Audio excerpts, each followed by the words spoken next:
ladies and gentlemen, and welcome to Flatout Racing Network's continued coverage of Season 65 of the Rolling Thunder Gaming Talladega Challenge Series. Tonight we get ready for race number 7, third to last race of the regular season. 6 different drivers have gone to victory lane in the previous 6 races, and only 40 points separate 4th through 18th in the overall standings. It's the third round of the bracket challenge as well, so a lot to cover during the course of tonight's 66 lapper. I'm Seth Cole alongside of Michael Norman. Our broadcast colleague Matthew's not able to be with us here tonight, but Michael, it's getting down to crunch time, right? 3 races left here in the regular season. A lot of big names still hovering below that 12th in standings cut line. Maybe a little too soon for them to be in must-win territory, but some drivers might actually perform a little bit better under pressure and treat this race as such. Yeah, and it's going to be interesting to see, who can come out on top and what can happen here. Again, these drivers still kind of getting used to this specific mod this deep into the season. We've seen a lot of bumper grabbing still coming into play here, so that might be a key into someone's strategy. Well, knowing what could possibly happen. Are they going to stay at the back or work to the front? And, it should be very interesting to watch as we have our FRN broadcast colleague, sometimes Jessica, on the pole, and she was thanking you at this right before we went to on the air here because or should I say you technically qualified second, giving her an open stall behind her. Yeah, we'll call it we. It's the broadcast car. Yeah, we're so close to getting another pole here in the Talladega Challenge Series, but we got the front row, so you won't see a driver on the outside of the 9. However, yeah, if we have green flag stops, that number 1 pit stall is gonna not really be so much of her friend. Yeah. However, maybe be able to be a little bit more aggressive into the box. Don't have to swing around another driver getting into that pit stall. So that will be an aid for her as well. It's the acceleration issue. Well, that's true. That's true. We've seen a lot of drivers say they kind of want that 3rd, 4th, 5th pit stall, be able to get that launch. But Jess, good starting track position. Last couple of weeks have not been friendly to her. She at one point was up in the top 5 in the standings. She's now 14th in overall points, looking to climb back up into the top 12. You'll see Sandoval's going to move up a row, so he'll actually be outside of the front row along with her. He's coming off a hard luck run last week as well, where he was dealing with a power outage. Was able to get back into the server, but was multiple laps down, and he free fell through the point standings. He's got his victory this season that locks him into the postseason, but he is 12th, that cut line driver in overall standings. Now we're going to read it off here, the starting lineup based off of what we see if the server car, or the broadcast car I should say, was starting the outside of the front row. So Jessica Shelton on the point. Row 2 would be Greg Lovell, Ulysses Sandoval, Rodney Sullins, Bernie Miles back in row 3. Row 4, Pat McCarskey, RJ Cabana. And then the top 10, Denny Carroll and Billy Elliser. Robert Breedlove, Craig Hagley, they're back in row 6. Row 7, Brian Lovell and Josh Metallic. Row 8 finds Cy Jones and Grant Wesley still looking for that first win on the season. Great to see Richard Martin back in the field tonight. We continue to send our condolences out to him and his family, but so nice to see him back here in an RTG race. He'll have that legendary 43 SDP car in row 9 with Mark Paglia. Jeffrey Elliott, Randy Waugh, Luigi back in the top 20. Cody Lamas going to start in row 11 alongside. Oh, he's actually here? He's actually here. He'll be alongside of Glenn Harris. John Godfrey, Bob Seminaris, 711, 712 side by side. They're in row 12. Godfrey. You got to start saying that, Seth. John Gilbert Godfrey. I leave it for you. But you don't ever give me time. Oh, that's true. I should actually leave a pause for you after John. I'll remember to do that. Speaking of real quick? Or yep, that's Greg. I can't tell. Let's see, where did I end off on? Row 12. Row 13 going to find former winner of the season, Chuck McClure and Terry Bombard. Shut up, you're throwing me off. Keith Bynum and Bob Dixon back in row 14. Top 30 complete with Graham McDonald, Donnie Garrett. Greg Palmer, another former winner on the season. He's back in row 16 with Dennis McCarthy. Sean Prime alongside of Jeff Crivello in row 17. Row 18, Brian Schilling pulled off a masterclass on fuel to win last week. He's in row 18 with Bobby Farrell. Ron Hagel and Mike Mangialardi in row 19. Row 20, Jim Gloud, former winner Tim Nosker deep in the field. Then Hank Middleton and Brian Rawson are going to make up the 41-car field here tonight. We'll talk about the bracket series. We'll talk about the point stands here in just a moment, but it's time to go racing. Race number 7 tonight at Talladega is green. So who's the 88 throwback? I see the red amp car. RJ Cabana, who came off a podium finish last week in his first start of the season. What number is he? He's the 889. So you see the 88, Okay. but there's a tiny little 9 up there on the top right as well. Wow, the outside lane actually didn't get a good going on the back straightaway. Someone's dropping back there. Also, I see Cody Lamas once again also on the outside dropping back. Greg Lovell now going to jump to the inside here of Jess. Yeah, to your point, we really didn't see that middle line, that outside line, get a good run off of turn 2 like we normally do on starts and restarts. But Jess will move up there, pick up Sandoval, and now Rodney Selwyn's will tuck up in front of her as he moves to the right rear quarter panel of Greg Lovell for the top position. Who's going to get that bonus point for the first lap lead of the night? Give it to the 38.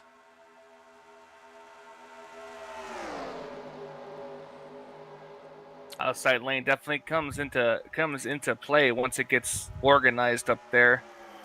It'll be interesting to see what's going to happen if we start seeing the third lane form, which Seth, me and you both know will eventually happen. We got 3 cars up there right now. It's Bob Seminara, Terry Bombard, I believe that's Jeff Crivello, the black GM Goodwrench 36, that third car up there in that outside line. DM Goodwrench. Mentioned about the fact there's a lot of big names still down below the cut line. Rodney Selwyn's would be one. Now, last couple of weeks, he's actually had some good finishes that have moved him up to 20th in the standings. That just shows how deep down in the point standings he was at the beginning of this season, trying to climb his way back up here. And as I said, good momentum. Trouble in the back. That's Bobby. Farrell has been spun around. Looked like that might have been off the nose of Bob Dixon. No caution. We stay green. Yeah, he's getting it going there. He's off the racing surface. And we're going to have to keep an eye back there. You see that red and white STP Ford Mustang. Remember, if an incident occurs but doesn't bring out a yellow, if a driver is deemed responsible, they have to serve a pass-through penalty under green. So we'll keep you updated on if anybody back there, I believe it was the 143 of Bob Dixon that he spun off the nose of, and I believe I just saw him peeling down to the inside. I believe he's coming to pit road right now. Nope, actually he's still out there. So it all comes down to whether the 92 came down across somebody else's nose or if somebody turned him as to whether or not there'd be a pass-through. And so far, so good, at least for the time being. There's Tim Nofsker. We mentioned he started deep in the field, former winner on the season, former champion of the series.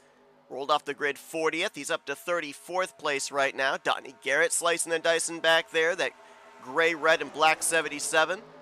Brian Schilling just ahead there, last week's winner in the 4. To his outside, another former winner in Greg Palmer. So half of your race winners right there, the 22, the 4, and the 088. And we're going 3 wide, make it 5 rows deep up here at the front. Sandoval will go to the point. Shelton leading the middle line. Bernie Mobbs up in that third lane with Seminara.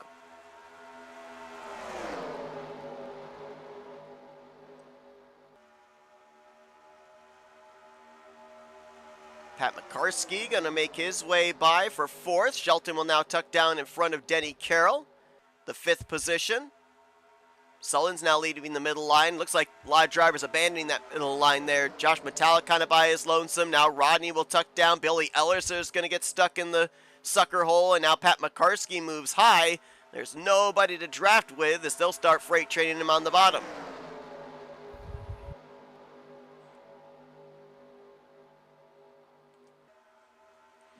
Denny Carroll coming into this race 5th in the point standings. We've seen through the seasons drivers make their first appearance in the playoffs. Denny Carroll looking to do that here in season 65. 31 points out of the points lead. More importantly, he is, I believe, 17 points ahead of the 12th in the standings cut line coming into tonight. Sandoval continues to lead.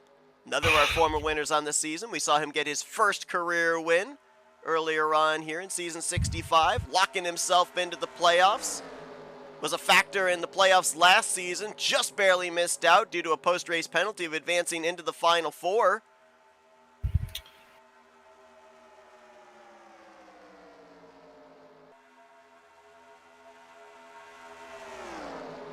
Ulysses leading leading this pack here. It's sometimes you don't really see Ulysses a lot when leading. He usually is one of the ones that likes to come up through the pack, but you also got to remember he's also using the most fuel.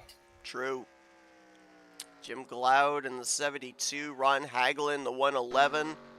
Farrell, who spun out, they're a long ways back. Jeffrey Elliott actually just came to pit road. He was another straggler, and he's retired out of the race. He'll finish 41st here tonight, so didn't even get to lap 10, did the driver of the 56. Not sure why some of those other drivers there, like Hagelin and Glaude, lost the draft. I did see that there was some stacking up going on near the rear of the field when we looked back and saw Schilling and Nofsker and Palmer and others. I don't know if maybe a major stack up in the early going might have sent some of those drivers far enough back that they weren't able to latch onto the slipstream and stay in the draft. They're obviously at this point in time clamoring for a yellow to be able to get back into the conversation.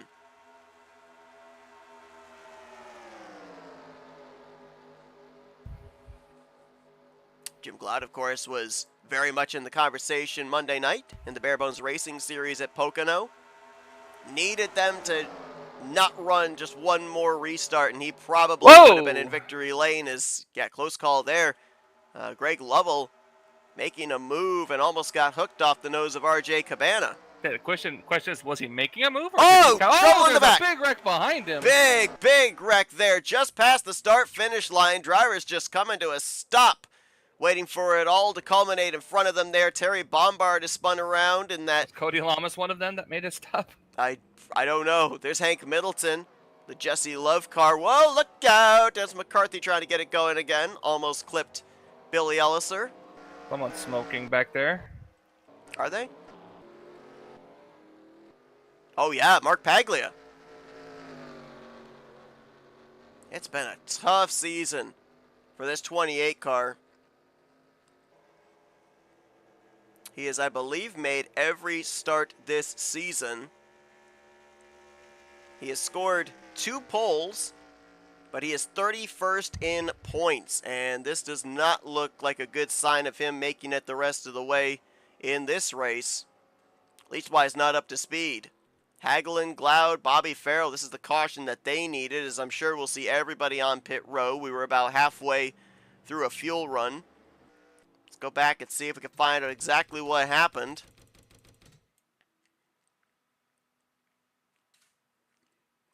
Looks like this happens in the tri-oval. Watch the 10 of Terry Bombard in the middle line. That blue machine. Oh! Believe there was a bump in the tri-oval. I believe Bob Seminara may have tagged Randy Waugh. Luigi. Well, let's see. Hold on. Mark Paglia wasn't smoking right there. I think he actually was. I think maybe that shot to his back bumper might have done something. Trying to find the 21. Watch this. We'll take it all the way back to the entrance of the tri-oval. Bob Seminara is the car behind him. Little Birdie said, thank you once again for not being in the race and giving her a free pit stall behind her. Oh, here's John Godfrey. I paused. You didn't say it. Oh, sorry. Gilbert Godfrey. I was watching the spinning happen. I was thinking, like, oh, that wasn't a lot of damage. No, look. Bob, Sean back Prime. there. Mark. Okay. Take your time. Deep breaths. Mark Paglia wasn't smoking right there. I want to keep an eye on Paglia. I want to see when it was that he started smoking. All right. See now, right Catches there. I don't really see it smoking right here. I mean, that's just smoke from everyone. There was a little bit right there, right? I don't see the smoke coming off of his car yet. I think it is. I think it's hard to see with the gray wall, but I think it is smoking at this point. Keep an eye on him. Yeah, he's there smoking. It goes. Right That's there. when it smoked. Yeah, it started right about there. Reckon on the backstretch somewhere, Seth.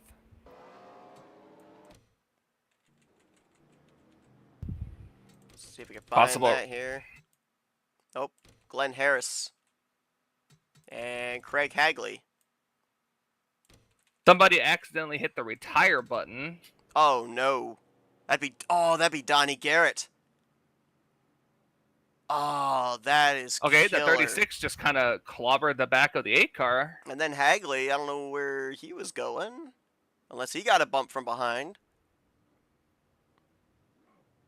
Oh, but Donnie Garrett, who comes into this race 22nd in points, as you just said, an accidental hitting of the retire key. He wasn't involved in that wreck from what we were able to tell. And look who got out first because of that pit stall. That number 1 pit stall. Under caution, it's the greatest thing to ever have. Yes. Under green, not so much. Looks like a black flag penalty for the 22 of Greg Palmer, so he'll start at the rear of the field. One of our former winners on the season. Well, we got a chance. And Donnie just fell out. Yep. Man, that is a tough break. It's happened to me before, and he might have been looking to look at a replay and hit the key just above it, which is the retire button. And tough break there for Donnie. That's going to be a lot of points lost, and depending on where he's left at the conclusion of this one with only 2 races remaining, he may be in must-win territory to be able to get into the playoffs. Donnie, remember, was a Final Four contender, a multi-time winner just 1 season ago. Double checking here, and there is another driver that is not in the field, notable not in the field. We didn't see him Monday, and so one would assume that the reason he wasn't there in the Bare Bones Racing event is the same reason why he's not here tonight, and that's our points leader, former winner on the season, in Jeremy Jeffries. Jeremy was under the weather this past Monday night, and would assume that still not feeling the greatest, so we hope that, send our well wishes to him, hope to see him back on track next week. But Jeremy already locked into the playoffs with his victory. He is the points leader, though, so he may lose that heading into Burt Screwdrivers Raceway next week. Had 20 points over Josh Metallic, 27 over Randy Waugh, Luigi. 28 over Greg Palmer, 31 over Denny Carroll. Then Brian Lovell, Tim Nofsker, Brian Schilling, Grant Wesley, Chuck McClure with the top 10. Terry Bombard, who was involved in that last yellow, and Ulysses Sandoval. That's the top 12. Top 12 in points, get into the playoffs no matter what. All 6 previous winners in the top 12 currently. So no need for a wild card spot at this point in time. Is green flag back in the air. Just is going to get us back underway with Rodney Sullins, Ulysses Sandoval, Greg Lovell, and RJ Cabana, the top 5.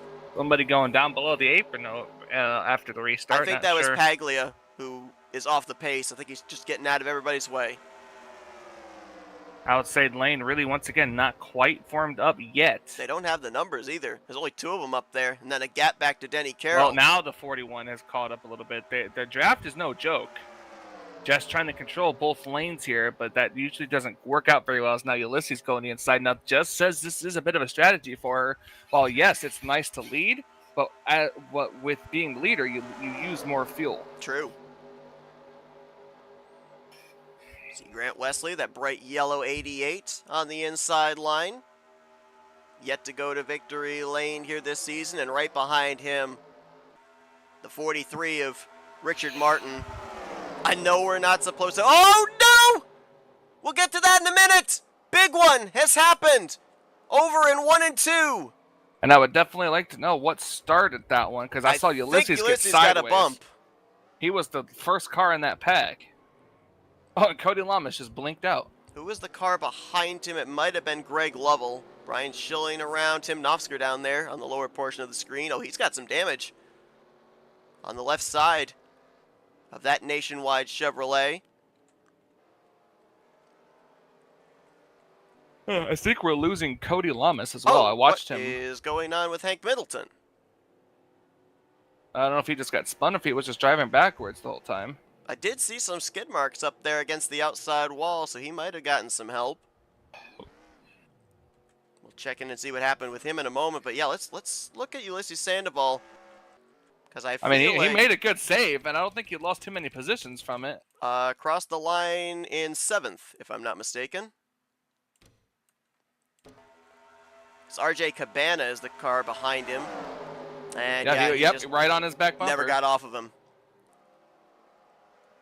At least he saves it, but Chuck McClure, Cy Jones, Brian Schilling, Keith Bynum, John Godfrey, Gilbert. Bobby Farrell, Pat And McCarskey. Cody Lamas just blinked out. I wonder if his game might have crashed. Maybe. Oh, Brian Lovell was in that. I saw Randy Waugh. Luigi. Doing your job for you.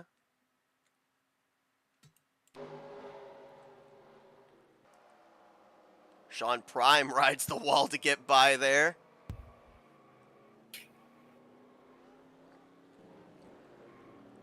There was Brian Lovell going around. And let's see what happens up here, heading towards turn 3 with the 2 of Hank Middleton. Gives a bump there to Bob Dixon, continues to bump him, and then gets a bump from behind by Jim Glaude down into the wall.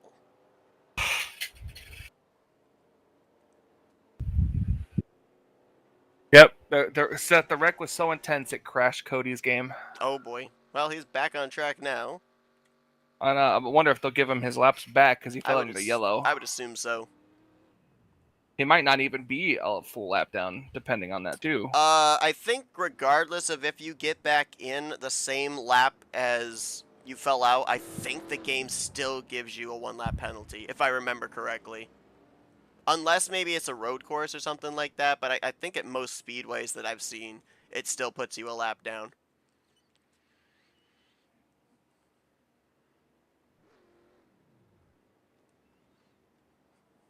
Got Al Sullins in our chat here.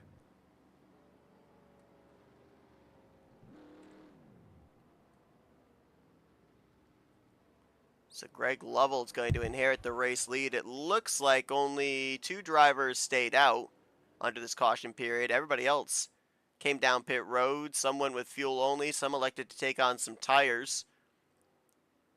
Lovell and Carroll did not pit. Robert Breedlove, Jeff Crivello, Billy Elliser all came off of pit road in first, second, and third, so they'll line up in third, fourth, and fifth. Then it was Tim Nofsker, Pat McCarskey, Jessica Schulten, Rodney Sullins, Josh Metallic. That'll be the top 10 when we go back green. That is provided that Greg and Denny stay out the rest of this caution period. We should get the 1 degree next time by, so... I think we'll see them come down this lap. Do you? I think they're going to stay out. A lot of them come down the second time around. I think they're staying out. They're doubled up here. We only ran, what, about 2-3 laps of green flag racing there? I think they want the track position. Nofsker's coming in. He's got to repair that left side damage on his machine. Saw Mark Paglia coming down as well. I believe Mark Paglia did fall a lap down during that caution period, or just prior to that caution period, so he should get the free pass along with Cody Lamas. Yep, there he goes. Cody going on by.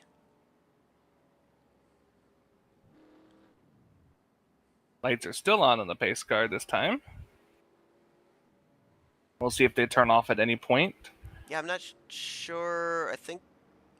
I don't know if you can turn the lights off here after you cross the start-finish line. I think you have to wait till you come back around to the stripe. Sometimes it'll do it in the middle of the corner or going on the backstretch. At least I've seen it do that. But if it doesn't, then we'll have another. Yep, see, there it goes. Oh, okay.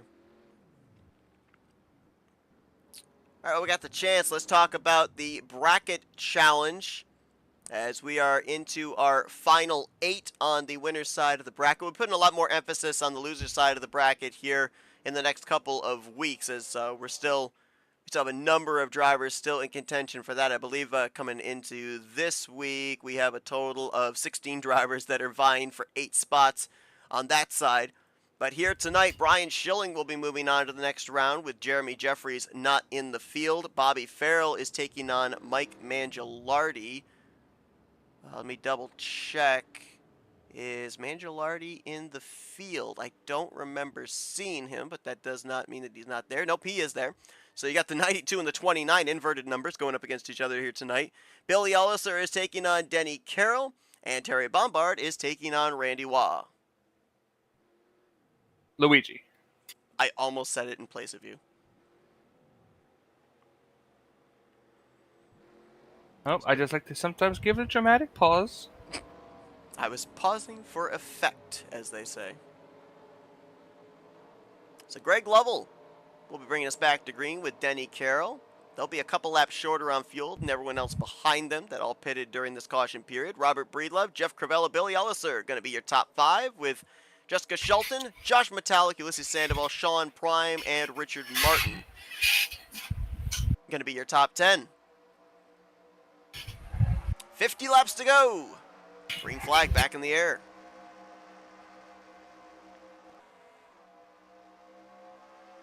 Mark Paglia getting out of the way back there.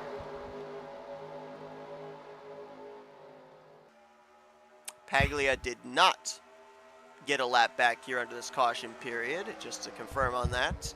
So So it he'll was have what? to rely on So another it was just yellow. Cody. It was just Cody, yep. Cody dealing with connection issues. One of the few times I raced in the two races while you were out on vacation. Always seems to claim that it never happens to him, yet it's always him. Probably pulled his Ethernet cord out a little too hard when the Panthers won the Stanley Cup. Yeah, that's always possible. 2 years Movement in a up row. here at the front. Denny Carroll looking to the inside of Greg Lovell, and I saw through the tri-oval, Chuck McClure, Brian Schilling, they're going up there trying a third line. Pretty far in the back of the pack trying to move up that way. I see Grant Wesley back there. He's still staying in line in that middle lane for now. But Jeff Crivello up here in that 36. Oh, there we go. Demar makes the move up there to the top, and I was going to mention this before we had that wreck. I know we're not supposed to play favorites, but you got to think the sentimental favorite tonight would be Richard Martin. If you heard last week in the post-race interview, Richard Martin racing here tonight with a heavy heart, losing his wife. It's great to see him back on track here, but man, you just can't help but pull for this 43 car here tonight. Yeah, you really can. I mean, it's always hard to lose a loved one, but especially when that someone is family. What is it that Dominic Toretto says? Family.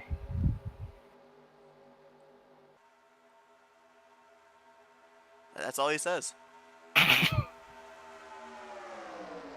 Listen, in a somber moment, you've got to make everybody laugh. That's what I was taught. Fast and Furious Supercharged, best water ride, changed my mind. You should tell them about that specifically and why you call it a water ride. Oh, okay. So when we went to Universal the last time, our buddy Dylan Young specifically put me on the left side of the back seat of the car, of the vehicle, for Fast and Furious Supercharged, knowing full well that there are 2 or 3 times that water squirts the person that's in that position. So I call Fast and Furious Supercharged the best water ride ever. You just see who made that move down there to the inside? 5th position? Bobby Farrell. We saw him spun around past the start-finish line in the early going of this race. Yep, and there he goes there too. Jeff Cravello, we saw him involved in a wreck once or twice. Look at this now, back immediately to racing, 3 wide. Who's that losing the pack? I'll look and see if I can see what you're talking about there. That's Brian Lovell in the 044. Driver that comes into this race inside the top 10 in the standing, 6th overall in points. Well, I gotta say that even when they're racing like this, and I can attest to it because it's happened to me, that it's kind of hard to stay in the pack when you're the only car with nobody behind you.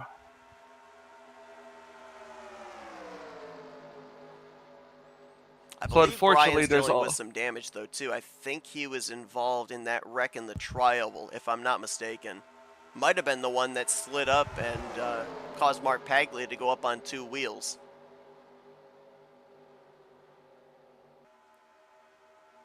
I don't know why. It sounded like I heard somebody spinning, but I think that was just my ears playing tricks on me. So far, I don't see anybody, at least in this lead pack, spinning, and we are still green. You spin me right round? Right round, baby, right round. There's Mark Paglia. Like a record, baby, right round. He sees the leaders coming, so he's down there on the apron. There is Brian Lovell. 177 miles per hour by himself compared to 195. That's almost 18 miles per hour slower? Is it? 195 minus 177?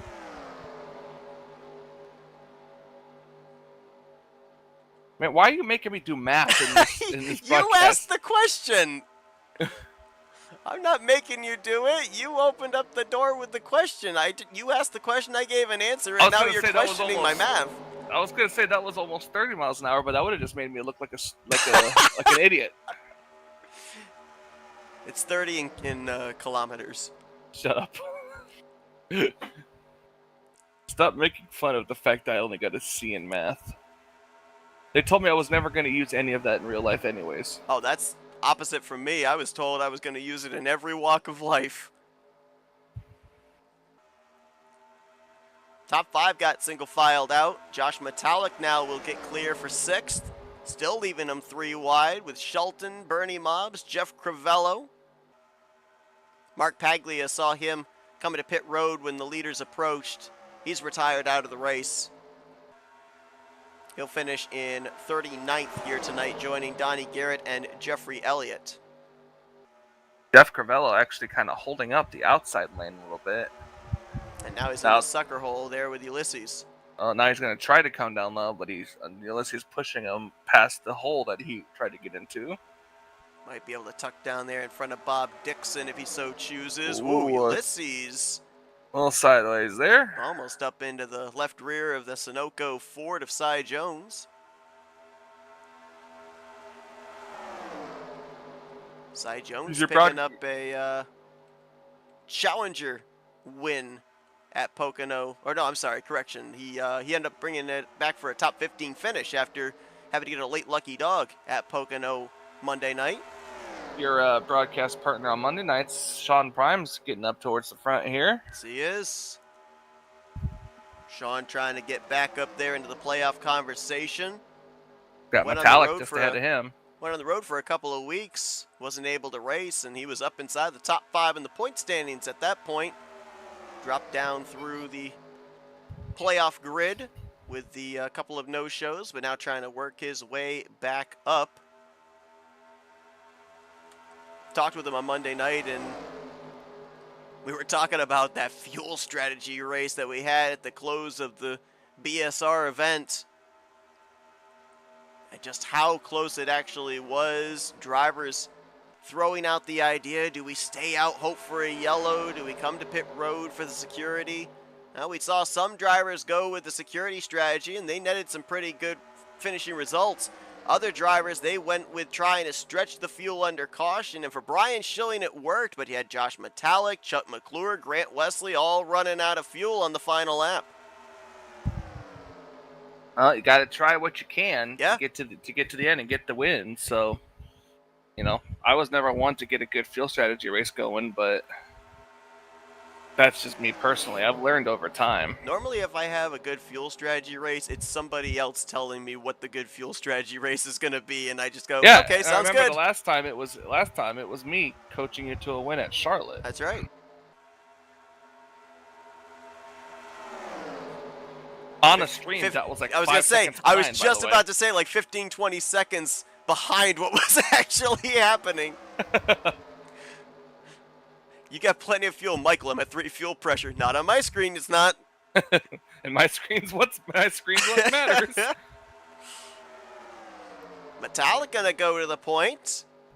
Remember last season, Josh Metallic was in a must-win situation in the playoffs because he wasn't gonna be there the following week. What'd he do? He went out and he won. Well, Josh is going to be on vacation starting tomorrow. I don't know if that stretches to next Thursday night or not, but maybe considering this a must-win situation night, and that McLaren number 39 gets himself a bonus point for a lap led, and now Sean Prime says, all right, I pushed you there, now I want my turn.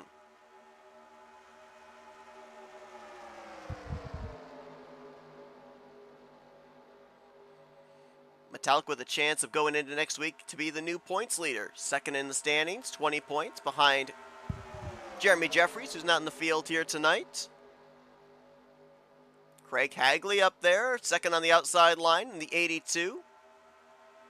Still looking for his first win here in the Talladega Challenge Series, and just a couple cars behind him, that purple and blue Dallas Cowboys Chevrolet of Dennis McCarthy. We saw him actually caught up in the incident just past the start-finish line that brought out our second yellow. He's fought his way back up into the top 10.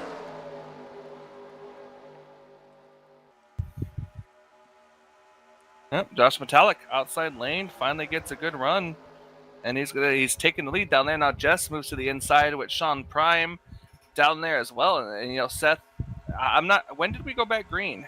I forgot what lap it was. It was with 50 to go, so it would have been on lap 16 onto 17. And it's been a little over 10 laps, so about 13 laps. Should see some the cars that stayed out in the last cautions start to get ready to come down pit road. But right now, what lane would you want to be in right now? Right now, I think I'm okay with running wherever the momentum is, which it appears at the moment is the outside line. But to your point, we would be now about 14 laps into this run. We're about 5-6 laps away. Yeah. So start looking for a hole down to the inside if you can find one. There you saw Terry Bombard shifted from the top to the bottom right there in front of Billy Elliser.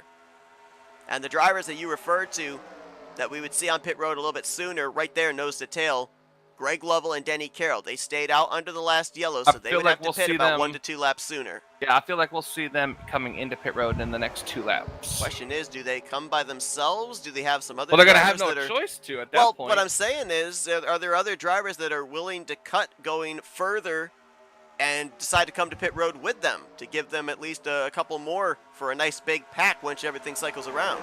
Would you do it? Depends on what the fuel number is. Let's see. Everybody after this upcoming pit stop, if indeed it takes place around lap 35, we would be at, 31 to go? Everybody'd have to make another pit stop anyway. So, yeah, I think even if you came to pit road here with the 880 and the 41, you still would be able to make it on one stop, just like everyone else. Good point. Plus, I would like to come down a less congested pit road. Thank you very much. Here they come. What did I say, 2 laps? It's only been, a couple? Breedlove and Elliser are going to come in with them. So they'll have a nice little quartet. A couple of Chevrolets, a couple of Fords. Jeff Crivello way back there. Did he make a pit stop? I think he did. Yeah, Crivello was on pit road. And now the leaders are going to be catching up to him. Now everyone's moved single file. Almost wonder if they didn't get the 36 full of fuel. Remember, he gained a ton of track position there. He restarted 4th. Robert Breedlove also restarted 3rd, and he was down pit road with that group. So I'm wondering if they didn't quite get it full of fuel on both of those cars. Might have just gone with a splash to gain some track position or something like that.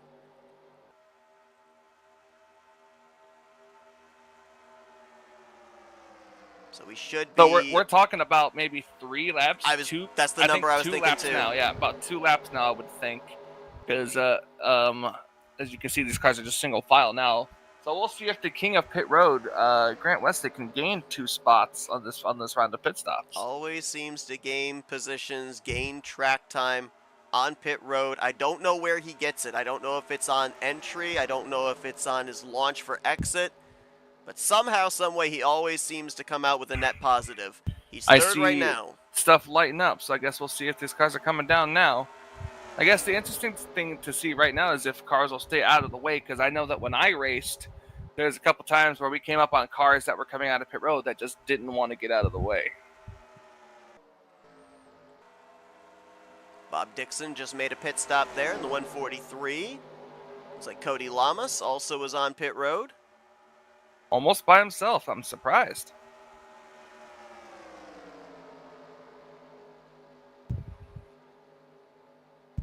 See, now they're trying to get to the inside. Yep. Not much Cody can do. He's running out of the way. Radios are lighting up. Should see some of our leaders coming in this time by, I do believe. Let's see if Josh Metallic's going to be one of them. Yep, pitting now. No for Metallic, yes for Wesley from third. McCarthy locks it up. Cy Jones my gosh, locks it that's up. a lot of lockup. Hank Middleton's around. Oh, and he's going to get a shot from, I believe that was John Godfrey. Gilbert. Two sitting in the grass, nowhere near the racetrack. I believe we are still green. I think we are. Yeah, we're still green. Yep. Jim Gloud moving up out of the way after he made a pit stop. Who was that up ahead of them? Ron Hagelin in the 111. See, that's what I'm talking about right here.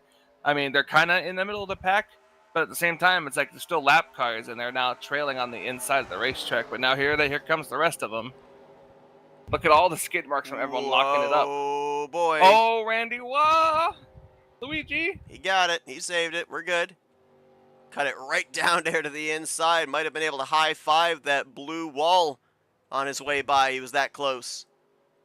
They all got onto pit road. Question is now, Let's see who got off of pit road who got for the other up ones here. and who didn't. Where did Grant Wesley come out? Did he come out first? We're still waiting for the cycle, I think. Well, I meant of that group that came down, because I see Jess right there. Yeah, yes. Yeah. ahead. Oh, my gosh. That's a little too far out.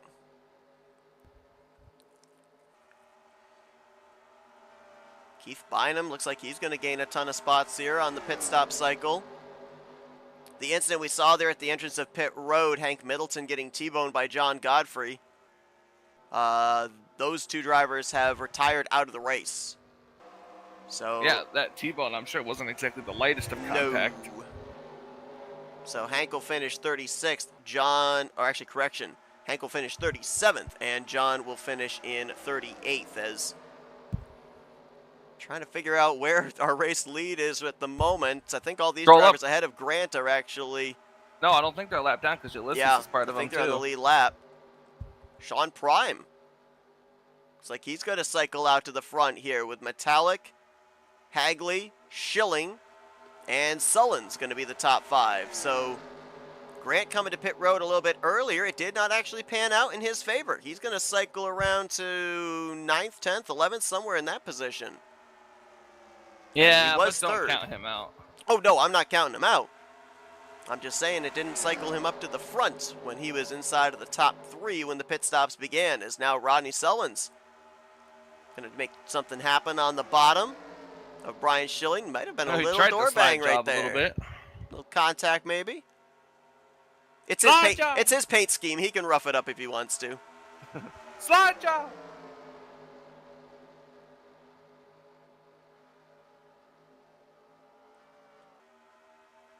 We had Donnie Garrett in our chat, said he wanted to recalibrate, but as soon as he hit the escape key, he retired out of the race. It's happened to all of us, Donnie. Yeah, the option button and the retire button are so close together. Kelly Causey in our chat here tonight as well, rooting on that 43 of Richard Martin. Oh, man. If the scoring is correct with what I'm seeing, Rodney Sullen's in the 38, black flag, speeding on pit road. There he is, serving the pass-through. So now he's going to have to rely on a caution to catch back up. Something interesting I just heard. After this round of pit stop, Jess said that she's only showing a can and a half. That sounds about right. I guess that does make sense. You said they were going to have to make another pit stop, and it was going to come right in the middle of it. So, and a can and a half gets you about how many gallons? Can and a half's going to get you 15. I think the pits. 15 gallons, which is about what, 15?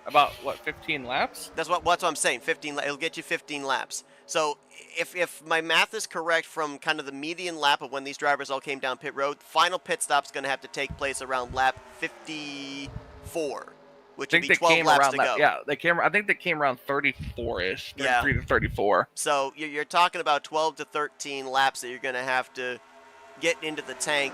There's no way that's too far up to be able to just go with a can. You're going to have to take on a can and a half, which gives you about 15 laps maximum. Well, I mean, it should put you 2 laps to the good then about that point. Correct.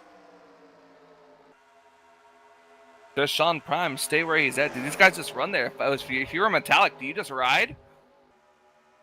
As Save of as right much? now, I think so. I think you ride. You save a little bit of fuel. I don't think you can save So 2 if it laps. can't, If you save 2 laps, you could go with a can, but I don't think you I can was gonna save 2 say, so laps. if a can and a half gives you 15 laps, and Yep. these guys short pit with 12 to go, is that right at the end of their, like right when their fuel's gonna be out, or is that just calling it That'd like be that right would when be? they would be running out. Yeah. Okay, so That'd be then the furthest they never could mind go. my question then, because I was gonna say, what if they pit early? Well, the thing I take was also less? thinking here too, throw in the equation of try and save 2 laps here under this green flag run.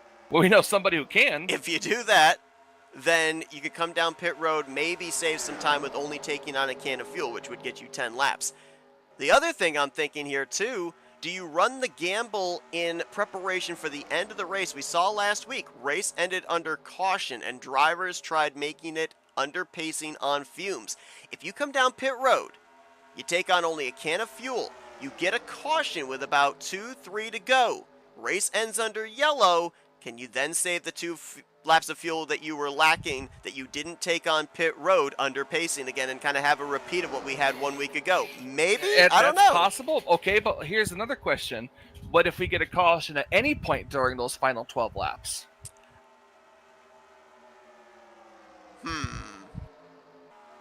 Well, if we get a caution at any point during those final 12 laps, you've already made your pit stop, right? Yeah. So, I mean, would you still risk it? Say, try to. oh, you're try saying to take, try going with the can and try to save under the pacing laps? Yeah, like what if you go with the can? Well, it doesn't matter now. Caution's out. This changes up everything now in terms of that fuel number we were talking about. What happened? I'm not sure. Could it have This been? is gonna- Can somebody have blown up? Oh, there's smoke. Ron Hagelin. Maybe. Could he have blown a motor? No, I don't think Still so. going. Randy Waugh. Luigi. Slow back there too. Let's see. Was that somebody on the apron there too? That was RJ Cabana. Oh. We had something happen. Randy spun, I think. Yes, he did. That's Mike Mangialardi behind him. Does he get some assistance? Whoa! What happened to Jim Glaude? That looked like a tire going down, or just an overcorrection of some sort. Well, we'll look again. If that car just went straight to the right, that has all the look of hardware failure or game tabbing out or something. Let's go to the chopper cam. That looks so sudden. Watch the white and blue 72. That rhymes. On the inside line. Yeah, like he turned down in the corner and it just like it broke loose. I don't think I've ever seen that happen before. He's not without a tire being down. Or without some assistance from behind. And then behind these guys was Ron Hagelin and RJ Cabana. They're going to get swept up into it as well. I mean, the 21 hit the wall at the force of what Ryan Newman did back in 03 when he almost flipped over. If you remember that race, I don't know if you do or not. I don't. 2003 Talladega Airman's 499, the big one that happened on lap 4. Was that the one where no, it was Daytona where the tires went flying out of the chassis?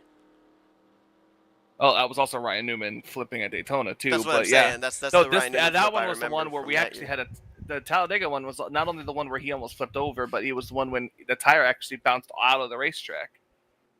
I don't think I remember that. Well, this could be very beneficial for the 9 car if she's able to get off pit road. It's also beneficial I think she for might have Nofsker, Rodney Sullins. 2 tires for the 39. Glenn Harris, Bob Dixon. The 31 overshot the pit road. So 39 and the 96 are the first 2 off of pit road. Then Wesley, Bynum, and Prime. Looks like some drivers elected to stay out here as well. Brian Schilling staying out here in the 4. Cody Lamas did too. I think again, these are the people who I think are going to pit second time by. Here's the thing. The timing of this caution, we were running those numbers and everything. They're still going to have to pit. Exactly. This doesn't get us home. They're 12 laps. They're 22. God, I cannot math. We would be 20. They're 22. There's 22 laps to go. Yeah, there's 23 laps to go right now. When they cross the line again, it'll be 22, and that's ooh. It's so close. It's literally like last week. Last week, drivers were looking around 2 to 3 laps short in the closing stages. We're literally there again 1 week later. Okay, so then what if? Okay, so no, I don't know. There's so many ifs, aren't there? Like, okay, well, so what if these guys stay out, pit when they were supposed to pit normally, and then they have enough to make it to the end, even though they'll be off sequence with everybody else having to pit regardless. Could they make up the time? Because I know the cars that would pit would only have to really be a gas and go. I don't know. I honestly, being that late in the race, I don't think so. You'd need probably a 10-lap run. You see Brian Schilling, Cody Lamas, they stayed out. They want the extra lap of fuel. I wondered if we'd see anybody else here come down pit road again that had already pitted. Yeah, somebody just dove down. Was that Chuck McClure? That's a classic Chuck McClure late dive, if that was who it was. Yep, it was Chuck. Graham McDonald. They're topping off. They're getting that extra security here. Come on, I know that made you smile, or at least half smile when I said that. You said Graham McDonald. I said had a farm. You said you were going to say that at some point, and you made good on your word.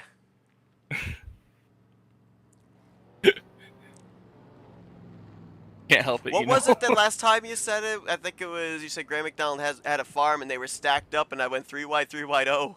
Yeah. Well, RJ Cabana has retired out of the race. Tough break there after a podium finish last week in his first start of the season. Looks like Pat McCarskey, Glenn Harris, Brian Lovell, they were all 1 lap down. They all pitted there under the second lap of pacing. I'm not sure. Two lucky dogs, Yeah, right? I'm not sure of the 3 who the 2 drivers were that are going to get the lucky dog. We'll see that here in a minute when they pull up alongside of the pace car. They're going to have to hurry, though, because lights are out. Unless they told them not to. Maybe. I don't know. I don't know if these guys know the EX or the command to just add a lap back. Oh, they do. Right now, we've got 32 drivers scored on the lead lap of 35. If we do have 2 of those lap down drivers be the free pass cars, then we'll have 34 drivers on the lead lap. Josh Metallic, when he comes around here to the start-finish line, he'll be only the 2nd driver to lead double-digit laps here tonight. It'll be his 10th. Greg Lovell has led the most at 13. Ulysses Sandoval has led 5. Sean Prime's led 8. 5 for our pole sitter Jessica Shelton, 2 for Rodney Sullins, and then 1 each for Brian Schilling and Bob Seminara.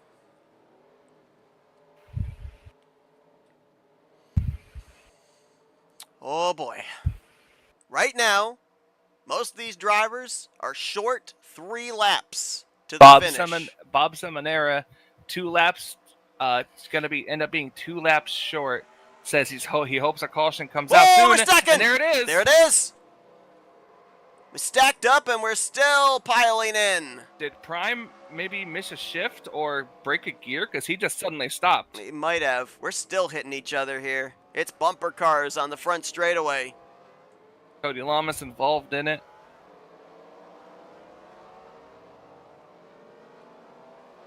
Pandemonium on the front straightaway, and yeah, they definitely stacked, and to your point, it looked like it started with the 15, might have missed a shift there. This might be a very terrible time, but I gotta say it. I have to use the commentator's room. I will message you in a second. Just give you a warning on that one. Oh, but yeah, I definitely want to see what happened there. Real quick. Because I don't know if he maybe blew a gear or something. How badly do you have to go? See how long I can drag this replay out. I was gonna say emergency levels have got to go. Let's see. 15 of Sean Prime. But was it on the inside, or did he I kind of get don't to the know. That's the outside? thing, right? Craig's on the outside line. Okay, there's the 8. Is that the 82 or is it the 92? It's the That's the 92 92. kind of dip back. Oh, this is It was the 63. 63, Keith 63. Bynum. Maybe he missed a shift. Jess said she got a little bit of damage out of that, but yeah. So yeah, just fill me in on what happens if you happen Yeah, to guess and see. I'll let you know. We'll go on board with the 63 here in a moment, see if we can take a listen on if maybe he missed a shift. We'll watch here on the gearing. Up to second, fine. Up to third. Yeah, it almost looks like he may have lost second gear because he immediately upshifted to third. Let's listen in. Go inside the cockpit of the Primetime Racing League Chevrolet. Listen carefully. Yeah, you heard that. That's the second gear gone. And immediately shifts up to third to try and remedy that, but the momentum's already lost. And the field stacks up behind him. And watch this here as I believe we're at race back. As all this is going on, drivers just start racing into the wreck. Watch from the 82 of Craig Hagley. Stack up takes place. And then watch right here. Everybody still stays in the throttle. Randy Waugh into Ron Hagelin. Greg Palmer turned around back there, and you see them still in the throttle, all trying to race their way through. Bob Dixon. Jim Glaude gets clipped there by Jeff Crivello.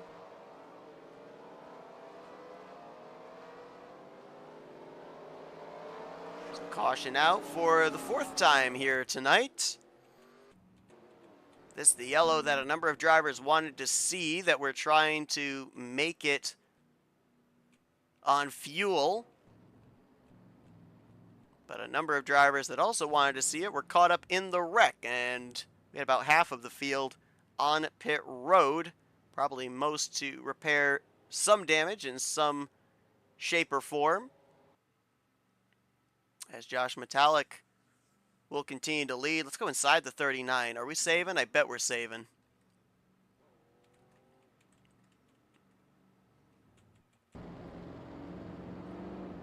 Watch the needle. Right there. Goes down to 1. You heard the engine shut off. We're throwing in the clutch. We're saving fuel. Trying to get to the finish here. Trying to have that last pit stop be the final time that we're on pit road.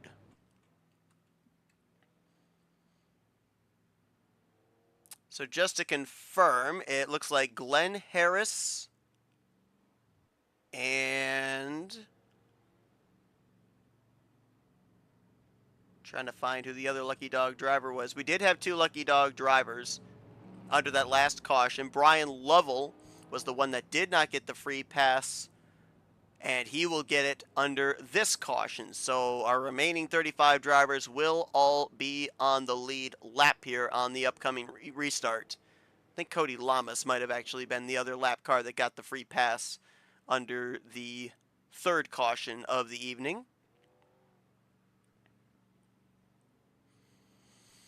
Metallic should, under this caution period, should take the bonus point for most laps led away from Greg Lovell. Right there, he just tied Greg with 13 laps each. And with the lights out, he'll be the one to bring us back to green. This is Sandoval, still up here in the second position. Grant Wesley in third, Greg Lovell fourth, Denny Carroll fifth. Then Bob Seminara in sixth. Robert Breedlove is seventh. Scoring just now updating with Jeff Crivello in eighth, Terry Bombard ninth, and Richard Martin going to be the top 10 when we go back green.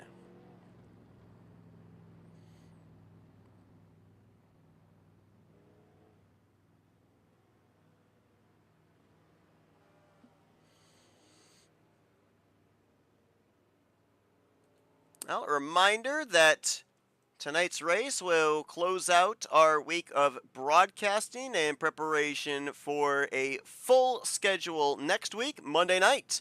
And the Barebones Racing Series will be at the Atlanta Motor Speedway 2005 edition. Myself, Sean Prime, we're bringing you the coverage of that Monday night at 9 p.m. Eastern Standard Time. Wednesday night, how about a little themed race? Superhero villain themed race for the Esports Oval League's Grind Cup Series, as they'll be in the Irish Hills of Michigan. And then Thursday night, we're back here at 9 p.m. Eastern Standard Time to bring you coverage of race number 8, the next to last race of the regular season for the Talladega Challenge Series, under the lights at BSR.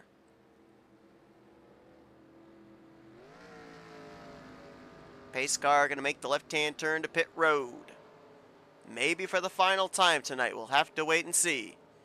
We're going to be going back green here with a total of 17 laps to go.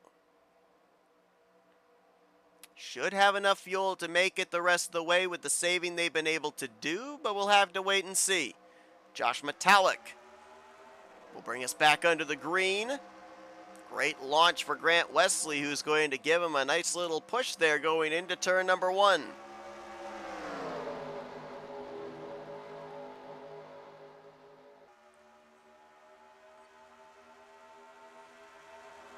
Row 4 back there, a little broken from row 5. Gaps will start to close down the back straightaway, though, as Metallic stays committed to the bottom with Grant Wesley. Big push coming topside. Greg Lovell. Nice tight draft on Ulysses Sandoval. Gets him up alongside of Grant Wesley. Grant's been runner-up a couple of times this season. Trying to get that one position better. As a matter of fact, I believe Grant and Ulysses were in the photo finish where Ulysses got his first career win earlier on this season, as Sandoval will snipe that lap from Metallic at the start-finish line.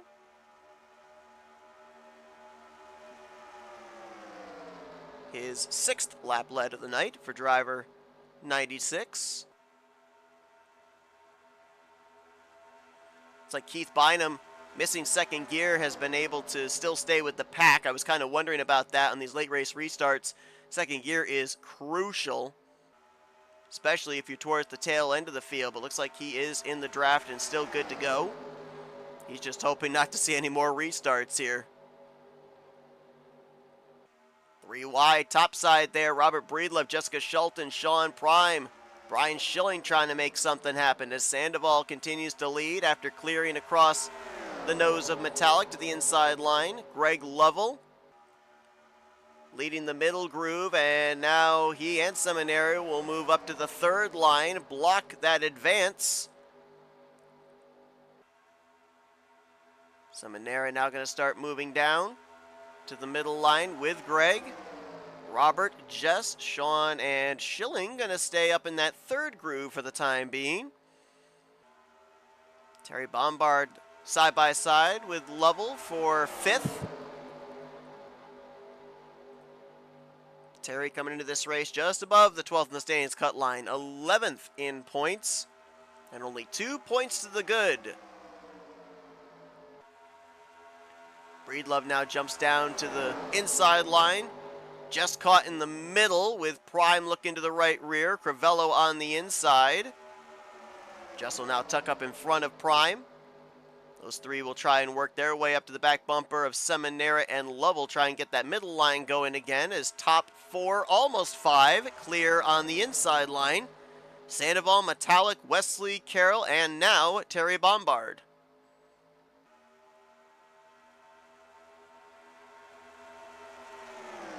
Drivers trying to charge up the middle further back there. Rodney Sullins and Craig Hagley. All right, I'm back.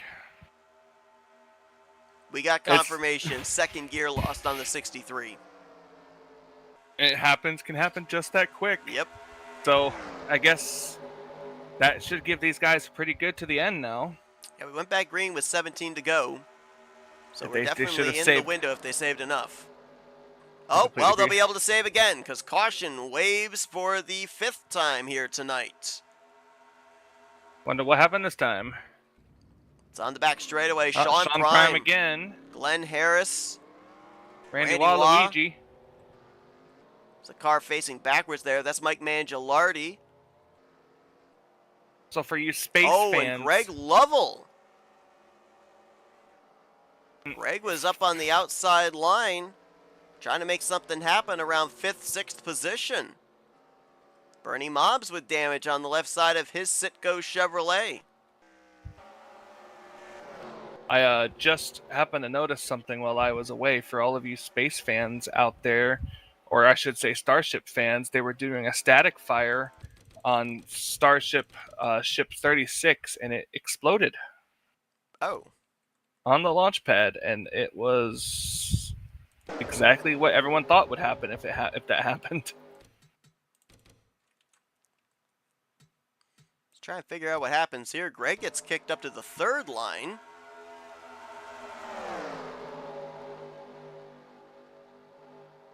Ooh, was that a little bit of warp?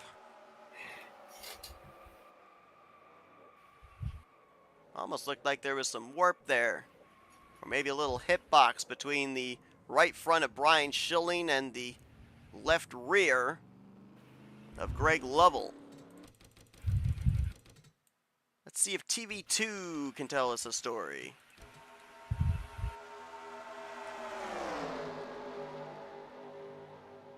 It very well could have been hitbox. Very well could have been a hitbox thing. Billy Elliser up there into Bernie Mobbs. Did Cody Lamas make it through? I think so. I think he was ahead of it.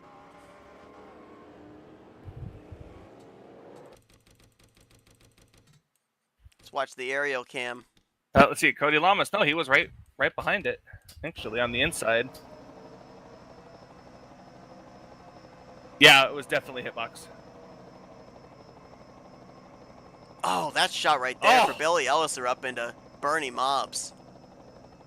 I mean, you can't really control where these cars go. I think he got hooked in the right rear, too, so it just directed him up the racetrack into the 31.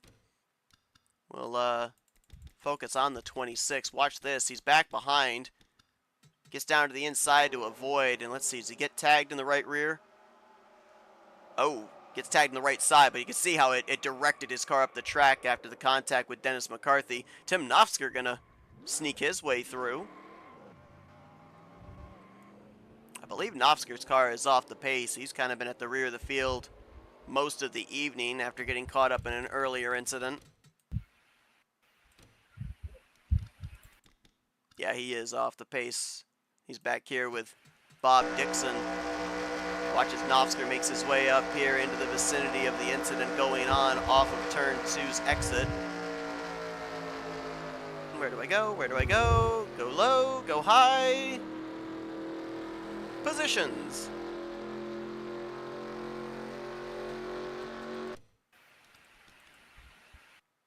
All these cautions just continuing to help drivers in their efforts to save enough fuel to get to the end.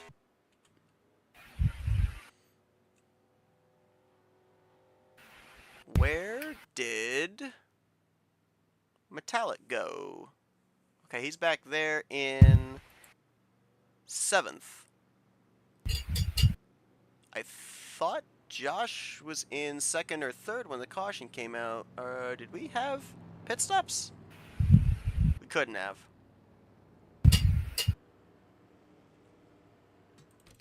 It was race back. I want to just double check, make sure. I don't think anybody of our leaders came to pit road. No, they didn't. So where did Josh lose all those spots? Oh, he had actually been put up in the middle 3 wide coming back to the caution. So that's where he lost his spots. I thought he was in 2nd behind Ulysses. I didn't see him get kicked up to the outside line. So crosses the line in 7th place. That's where he's going to be here for this upcoming restart. Saw Chuck McClure there with him as well. He'll restart behind Metallic. Look who's in 6th place. Yeah. DMAR putting together a great run here tonight in that petty blue Chevrolet.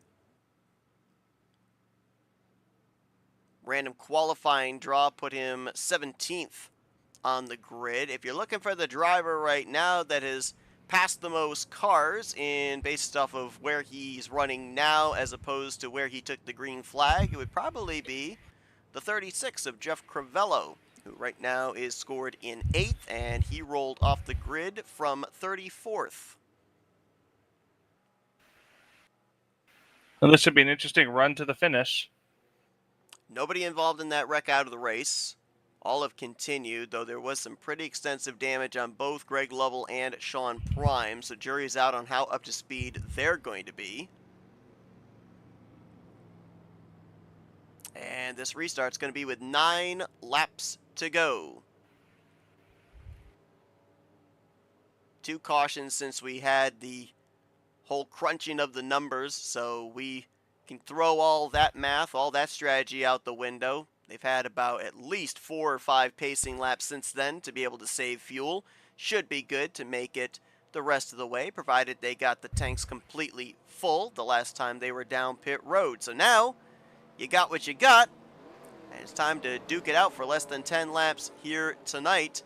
Sandoval looking to be the first repeat winner on the season. Grant Wesley trying to extend the streak to 7 different winners here in season 65. Jump cars pulling way up high. Yeah, I think Keith Bynum with that missing second gear is one of them. Dennis McCarthy might be missing a gear as well, why he's jumped up to that 3rd lane. So here we go.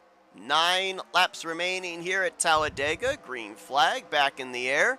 Good launch for Denny Carroll. Terry Bombard not able to get to the back bumper of Grant Wesley, so inside line should gain the advantage here off of turn 2. Yep, and it does.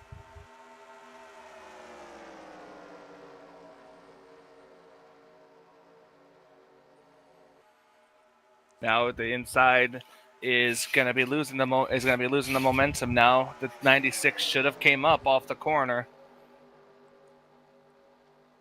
Still clear for the moment. Got a chance to do it now. He's got to get up off the inside if he wants to try to maintain the lead here. He's got to get up off the inside. I'm doing it again, aren't I? You're doing it again. The inner crew chief. Sorry, that's the inner spotter, not necessarily the crew chief. But, I mean, well, then again, here comes the inside, so I could have been wrong. Just noticed a few drivers that we haven't seen up here at the front really much tonight. Brian Rawson, right side of your screen, that Winn-Dixie Mark Martin throwback, started shotgun on the field. He's now knocking on the door of the top 10. Behind him is Rodney Sullins, who had to serve the pass-through for a speeding penalty under our round of green flag pit stops. He's back up here. The cautions really saved him. They really did. And then Greg Palmer as well. He got caught up in a couple of incidents here tonight. Former winner on the season. He's now up just behind Rodney Sullins. Ron Hagler back there as well in the 111. When do you make the move if you're the 41? Oh gosh. Right now, don't ask me that question. Right now, you see the outside lane really doesn't have the momentum. So even if you went to the outside with the 931, you might get a good. You might get the 96 might slow down just a little bit, but you're also gonna risk not having the momentum right away. That could also bring the 39 up. So right now, I think you're just kind of riding around until those last couple of laps when you can really make your move. And the reason why I say don't ask me that question, especially here this season, is because it used to be we had a target lap, right? Lap 62's completion, usually. That was the point of no return. Caution comes out, race ends under yellow. So you could kind of plan your move accordingly. Now with the new EXE, that's not a guarantee. It's just one extra lap. Because remember, when you hit 2 to go, that EXE cannot be used. True. But what if you use the EXE before 2 to go under pacing? Well, then you could get a one-lap shootout. You're having a quick yellow, that's for sure. Yeah. Well, we don't have anybody a lap down, so you could open pit road that one time. You wouldn't have to have it open twice. Oh, look at the stack up happening here. Look, the 931 can't exactly get to the back bumper of the 41.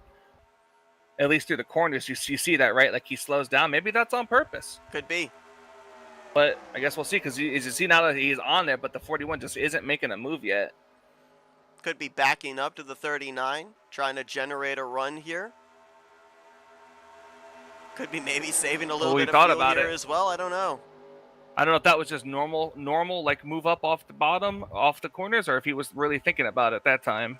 Bob Seminara moving up there. Grant's going to move up. Try to get to the right rear of Metallic.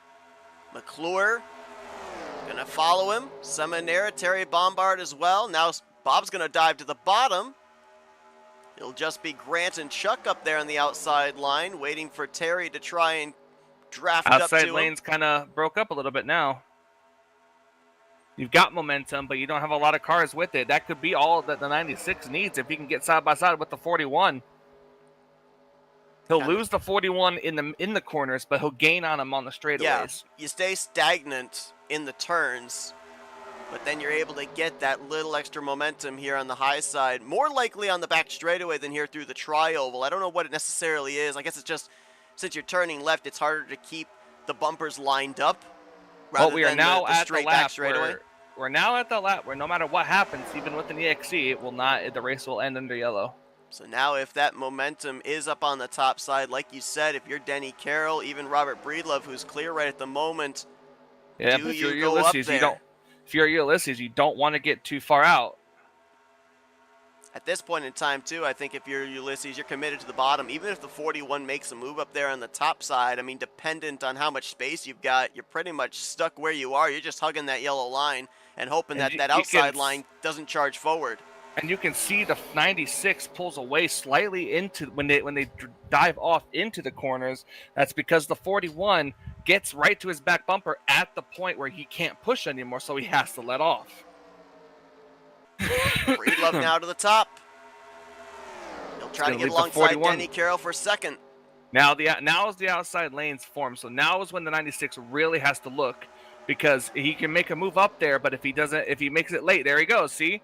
And he's got a lap car, so he's going to try to go to the very outside, and now that's going to put the third lane in. Ulysses should have stayed in the middle. Should have, yep. Grant's going to have a push there from Chuck McClure, has the momentum. Breedlove's going to go backwards. Toyotas will be side by side for the top position, Sandoval and Wesley. Do we see a third line form a little bit further back here, maybe? I don't know. Look, 88's not really pulling away yet. Yeah, but look at the numbers. Only 4 on the bottom. And the 17s, or the 41's not on the 96's back bumper. If a third line forms, that'll help the inside line, but for the time being, we're double fight all the way back. Chuck's a little wobbly, but here it is. This is when it's... We're wrecking! Caution's out! We're coming back to the stripe. It'll be to the white flag and the caution. There's the third lane right there. Brian Rawson. Rodney Sullen's trying to make something happen there. 96 clipped the apron. That got him up into the 17. Now, if the 96 can make a move, will the 41 go with them? No, not enough momentum. Not enough momentum. Ooh, we're really stacking up 3, almost 4 wide back here. Coming back, Chuck's going to get spun off the nose of Terry Bombard, up into Brian Rawson. Grant Wesley's going to cross the line with the same colored flag across his nose. The caution waves. The white flag is out. Race will end under yellow. Grant will extend the streak to 7 different drivers going to victory lane here in Season 65 as we had airborne cars coming back to the start-finish line. That's a product of the race back right there. Everyone's going for the same spot and same real estate. Is it free? Well, I mean, you're not really paying anything except for maybe your life. You're paying a price if it doesn't work, I guess. Are you happy that I was more active in this race? You were more active. Yeah, it's because I'm not feeling that great. That doesn't make any sense. Let's just say I'm Matt Rod eating funnel cake levels of not feeling great. Oh. Grant came into this race 9 For those of you that don't know that reference, you don't want to know that reference. No. We nearly lost our boss that day. Grant with only 2 top 5s coming into this race. Those were his only top 10s so far this season as well. Gonna lock himself up a spot in the playoffs. This win maybe will now garner him enough funding to get a sponsor on the back bumper of his race car. Has a little congratulatory bump there from Ulysses Sandoval. Those two have duked it out here the last couple of seasons to the start-finish line. And tonight it will be Grant Wesley's turn as the multi-time champion will go back to victory lane. He's into the playoffs with a victory here tonight at Talladega. You see some wounded cars smoking across the start-finish line. We'll be going back and taking a look at what the heck? Okay. And what brought out the caution to end the race. He's just showing us his belly. Gracious.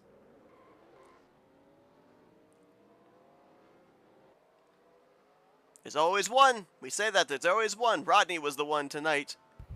Oh, there goes Demar. That just tells you how gripped up the track is. Just a little bit. Good run for Demar tonight. Nice to see him back. Started this race 17th, brings it home in the 10th position. When we interview Ulysses and you say, hi, what's up? And he says his usual, what's up? Then let me speak to him immediately and say, you should have stayed in the middle. Stop yelling at him. He already won this season. So, it's all about multiple wins. Is it? Yeah. How many multiple wins do you have this season in the series? Shut up.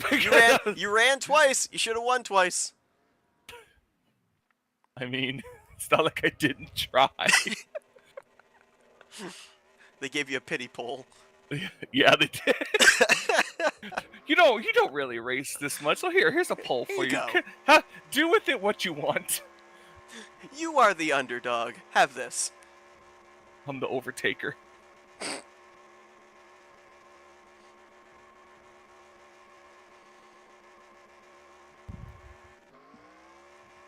Well, so far this season, of the drivers that have gone to victory lane, 4 of them former champions of the series. You can now add a 5th one here with Grant Wesley.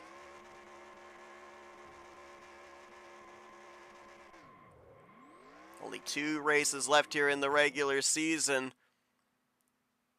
Will we be looking at 9 different winners in 9 regular season races? We'll have to wait and find out. Let's go back and take a look at what brought out the caution and then the massive wreck afterwards as they were coming back to the start-finish line. Not rightly sure who the incident started with. Might have been the 931 of Robert Breedlove. Yep. This was on the back straightaway coming off of turn 2. Breedlove was still stuck in that 3rd lane. Ooh, Demar pushes up there into Bobby Farrell. Gets Robert Breedlove turned around.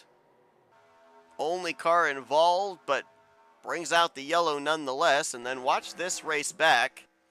As we're going to go 3 wide, we're going to focus on the 6 of Brian Rawson, the 17 of Chuck McClure. Watch what happens here as Chuck's going to go around off the nose of Terry Bombard. And then watch when he redirects back up the track right there. Wow, Bobby Allison did. Nose grind. Oh! Whoa! Tornado! Somebody call Timmerman. I can't remember his first name. Reed Timmer. I didn't know if it was Ree or Lee or Yippee.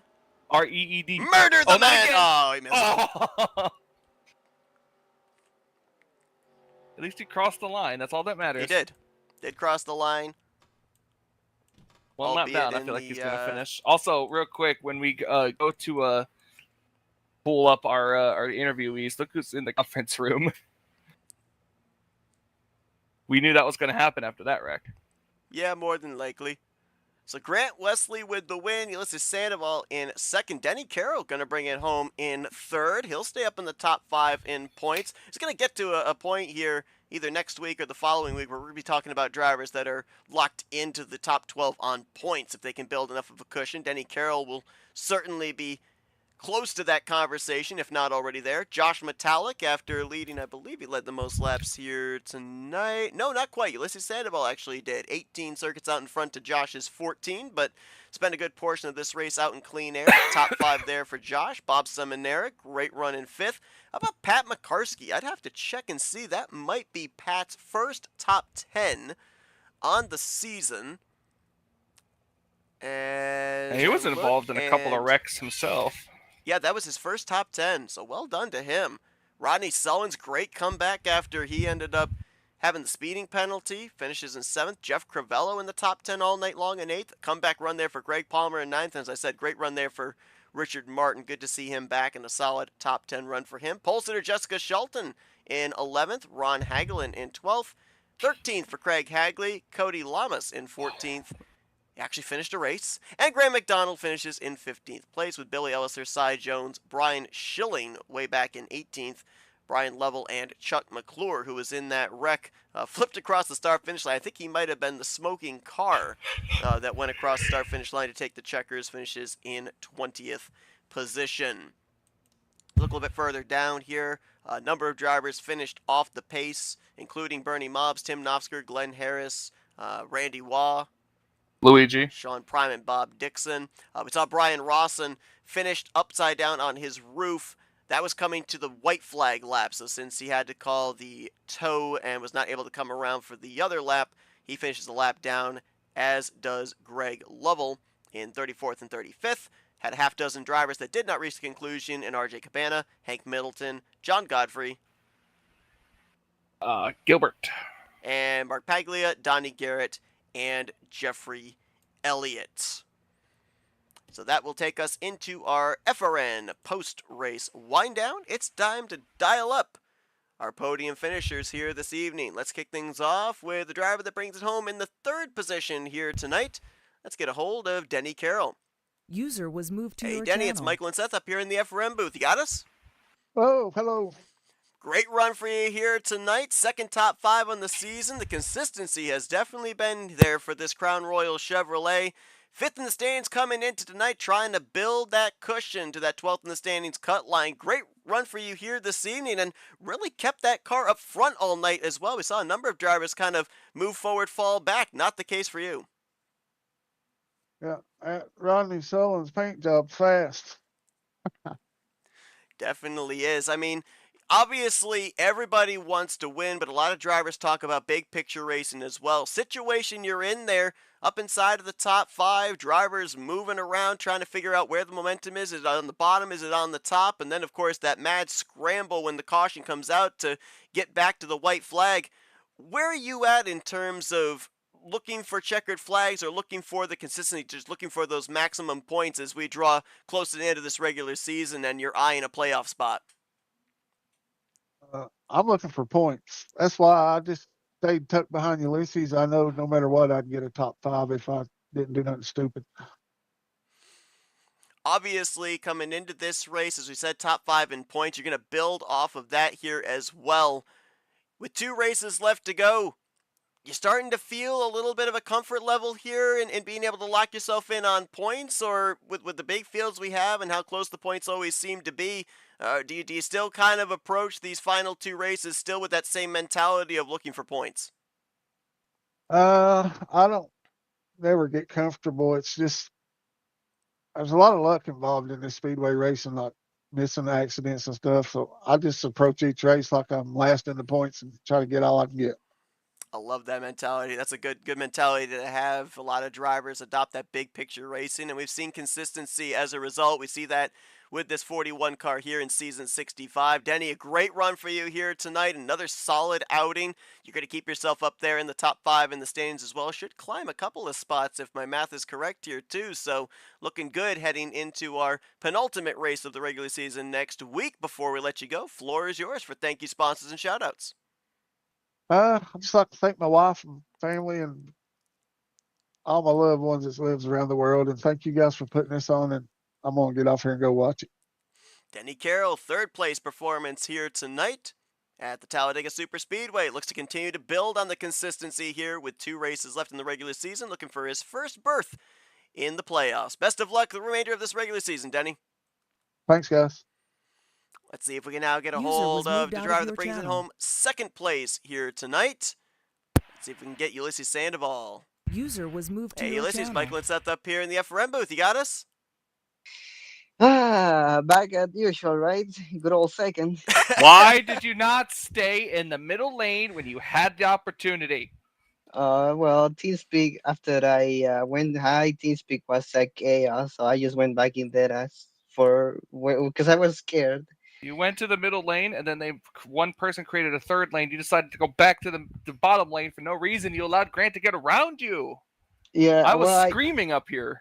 yeah, I didn't know how many people was behind me in the bottom. I thought we have it. There was enough, and since the guy behind me created a third lane, and after I blocked and he was yelling the hell out of me, I just went back in the middle saying, "Oh, you know, you can have it. Get back if you can." So No, if you block somebody, they move to outside lane, they start blaming you, and nobody wrecked. That's on them, not you. All right. Well, that's my argument right now because he's texting me right now. let's talk about as well. Obviously, it would have been great to be able to be the first multi-time winner on the season, but you're already locked into the playoffs with a victory, and really thinking about this, we just talked with Denny Carroll about big picture racing. If we look at the last couple of weeks for you, specifically looking back to last week, something out of your control, a power outage, you ended up finishing multiple laps down. You did take the checkered flag, but free fell through the point standings, coming into this one 12th in overall points. For people that don't know, based off of where you finish in the top 10 in points at the end of the regular season, you get bonus points there as well. So just how important here tonight, despite the fact you didn't get the checkered flag, how important was to kind of establish a foothold again, get the consistency going in the final portion of this regular season? Yeah, my main objective right now is just to be first on points, get as much insurance as possible because on that was the decided or of the on the playoffs. Some people had more points than I had when we started the rounds, so and that made the difference. By the time I got eliminated, so this time I wanted to fix that, get a good finish on points. But then I had the power outage and it went everything. But now that I see the guy that was first in points coming on into this race is now in fifth. So there's a lot of shifts or about who goes on the lead in points. I think we have like what 6 different leaders in points at this point. Something like that. So yeah, nobody. We're not sure who's gonna lead the points at the end. Denny right now is in a close seconds. He just need another good finish, but who knows? He might have another bad finish and he might plow back and then come back just like I did last week. I went way back and then came back up. I was like 12 in points coming right now, and I moved to six. I mean, I need to make sure at least I finish the race this few next weeks because I'm pretty sure that if I get a one or two bad races, I'm gonna be at 20 or something in points. My finishes. I'm trying to ensure that I have a good place because looking at the standings, I even have the most top fives in the whole field. But even that, I'm in sixth because that 52 laps down last week is still holding me back. And I think I had another bad finish coming into I think the first race of the season. So yeah, nobody it's really scary, it's very stressful because you're not insured just like the previous season. Just like the previous seasons, some people, once they went to first in the first race, by the time the regular season ended, they were still on first. Right now everybody's moving around. It's really frightening. Yeah, it's interesting because we talked about at the top of the night. There was only, I believe, a total of 40 points separating fourth through 22nd. As you alluded to here, there were only 48 points separating the points leader Jeremy down to you at the cutoff line in 12th position. So still really close with the full fields we have. A lot of moving and shaking still able to be taking place. And when you mentioned about winning the regular season championship, I look at this and yeah, it's still plausible to be able to garner enough points to be able to do so with 2 races remaining. But a great run for you here tonight. Another solid outing here, second place. As I said, a nice little foothold after the struggles you had last week at Burt Screwdrivers Raceway, and still 2 more races to build off of. So congrats on the great run here tonight, Ulysses. Before we let you go, floor is yours for thank you, sponsors, and shoutouts. Thank you so much, guys. Yeah, I'm looking forward to the next. How many races we have? Like three, four, six races before the chase. I'm really Only two. wanna. Oh, only two? Yep. Oh, nah. Well, I'm gonna put a lot of effort into going into next two races. I need to have a just like Alan Kowicki, have as much insurance as possible, to have a good finish, to have a good start in the chase. Okay, a big shout out to my buddies from an NCRA, you, Mikey, Seth, Gro Kyle, Cody Lamas, Lil Jess, who just banned me from from the NCRA channel for not giving a cheeseburger. My team Wrecking Ball Wrecking Ball fans, my team Wrecking Ball teammates, Mike Mangialotti, Pan McCarsky, and Graham McDonald, and Kid Bynum, they were here racing with me tonight. And yeah, a big shout out as well to Mama Sandoval, dedicated this finish always to her. And I guess, guys, I will see you Monday on Atlanta. I like that track. Hopefully, nothing bad happens. Hopefully, Don't I lose don't fall fourth out. gear. Yeah, hopefully I don't fall out and ended up a lap down like in Michigan, and then the next week lose a gear and then blew up. Hopefully, I at least finish the race. So see you guys. Yeah, hopefully tonight's a sign of good things to come here. Congratulations on the great run here tonight, Ulysses, and best of luck in these final two races of the regular season. Bye bye. And let's even go down to User was moved victory out of your lane and channel. dial up our seventh different winner on the season, Grant Wesley. User was moved Hey, to your Grant, it's Michael channel. and Seth up here in the FRM booth. You got us? Yep, I got you. Man, How in the actual heck do you just always find yourself up at the front at the end of these races, man? Like, Michael I mean, wants to if you know. heard, if you heard me, well, I'm sure you do if you've watched the replay back. I pretty much call you the king of pit road because no matter where you're at, you always seem to come out right at the very top. Well, it helps a lot when you can avoid the accidents. The first 2 or 3 races of the season, I mean, I was just in every wreck, and I wasn't up front at the end in those. So, but yeah, you avoid the wrecks. Helps a lot. Well, Grant, you came into this race inside of a playoff spot. I believe you were eighth in points before the night began. With this victory, added insurance, you're now officially locked into the playoffs. You're up there in the fourth position in the standings. And we were just talking with Ulysses about the fact that the top 12 in points came into this race only separated by 48 points. Anybody up there in a current playoff spot still has a shot for that regular season championship. So now that you got the monkey off your back, you've got the checkered flag here in season 65. Are we looking for more wins? Are we looking for the regular season championship? Or are we maybe looking for both with 2 races to go? Oh yeah, we're always going for the win every time we're on the track. It helps out a ton in the postseason. Every win gets you, I think it's like 3 points, 3 bonus points per win, and those really add up when it really counts. But yeah, I mean, yeah, we got this momentum going. Last week, I was in a good position. I just ran out of fuel, which sucked. But yeah, we still got momentum on our side. I feel like we're going in the right direction now.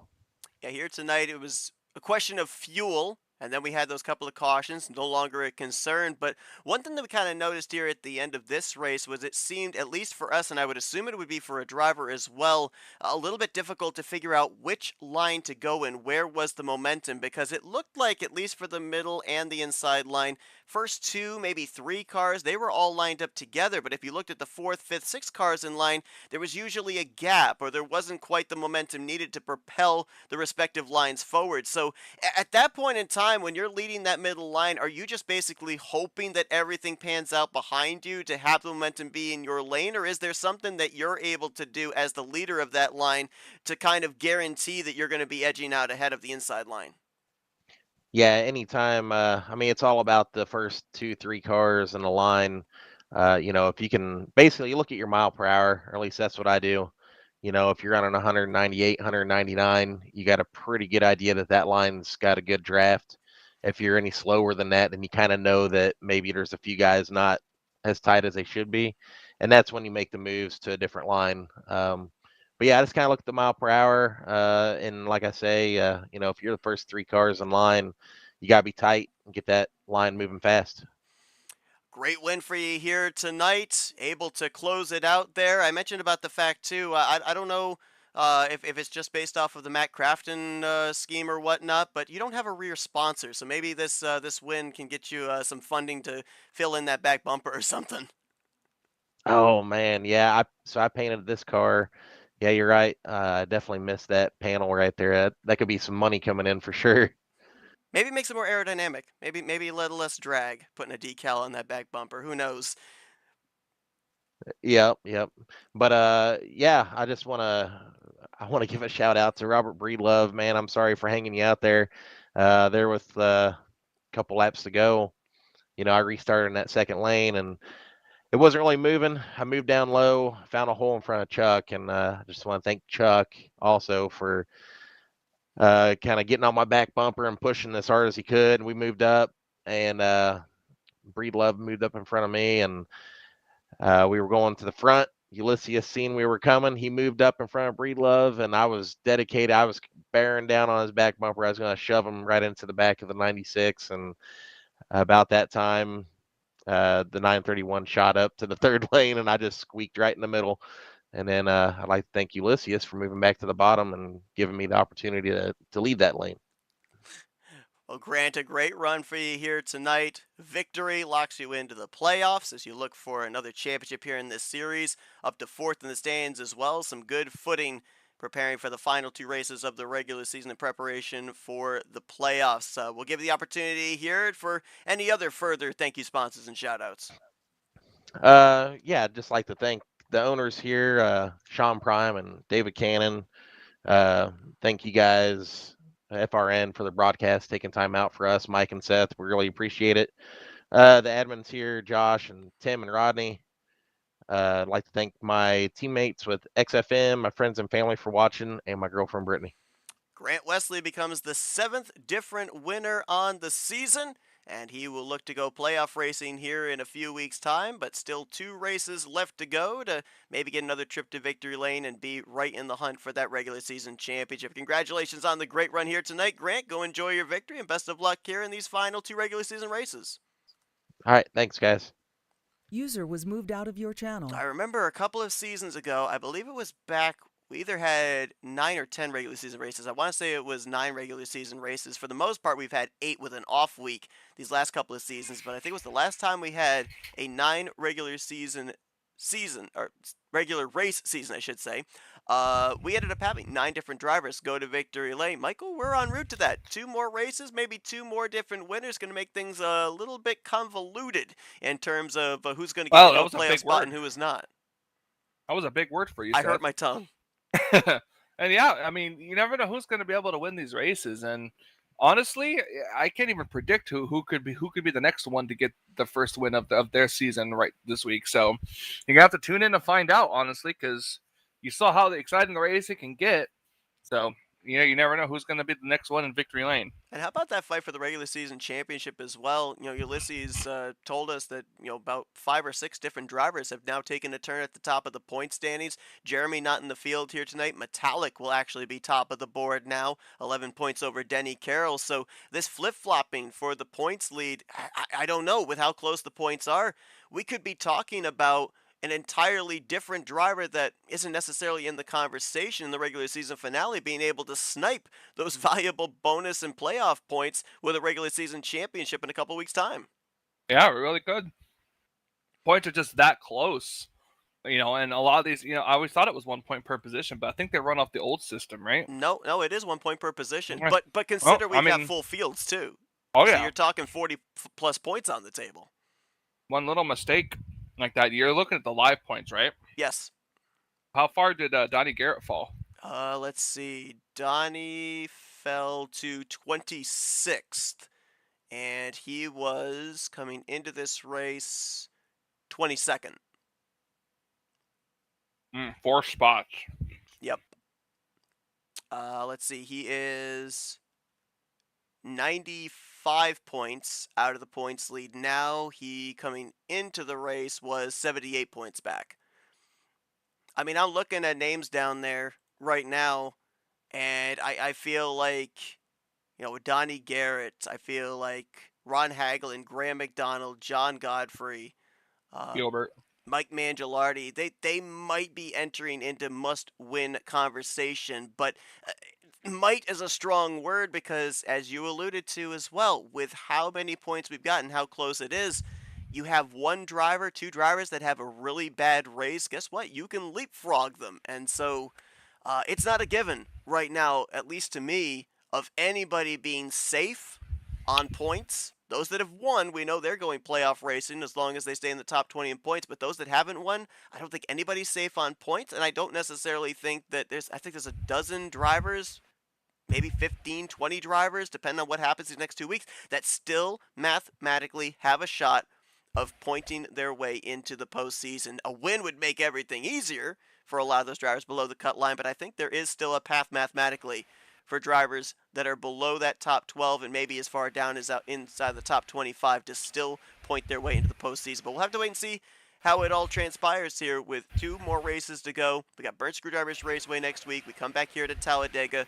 for the regular season finale to set the playoff grid, which right now would still consist of 12 drivers. All 7 previous winners are inside of the top 12. No need for a wild card spot, but we could have 13, 14, 15 drivers, depending on situation, that would be in the postseason here in a couple of weeks' time. But thank you all for tuning into our coverage here tonight from Talladega. Grant Wesley becomes the 7th different winner on the season here at the Talladega Super Speedway. Hope you guys enjoyed our coverage. We'll be back here again next Thursday night at Burnt Screwdrivers Raceway for race number 8, second to last race of the regular season, setting the table for our regular season finale.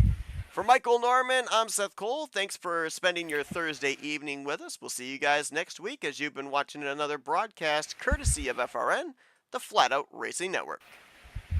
This broadcast is the copyrighted work of Flatout Racing Network and may not be rebroadcast, retranslated, or used in any form without the express written consent of Flatout Racing Network and iRacing.com Motorsports Simulations. Flatout Racing Network would like to thank you for your support, and we hope you enjoyed tonight's broadcast.